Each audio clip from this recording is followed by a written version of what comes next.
Munyemerere mvuge muri kino gitondo, Paulo yaravuze ngo vyose ndavyemererwa, ariko siko vyose bimfitiye ikimaze. Ibiriko biraduhitana, ibiriko biradukwegera, ni bimwe mu bintu tutabibonye ngene vyariko biraza kandi tutigeze tubona ko ari bibi.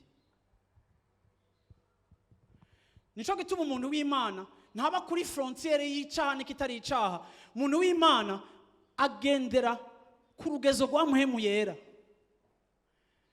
Mpwemu Yera yo gukwambura umugenzi akabugukura impande, kuko Mpwemu Yera abona yuko uwo muntu buhoro buhoro ariko ariba umushaha wawe, buhoro buhoro ariko arakonona, buhoro buhoro ariko arakwica.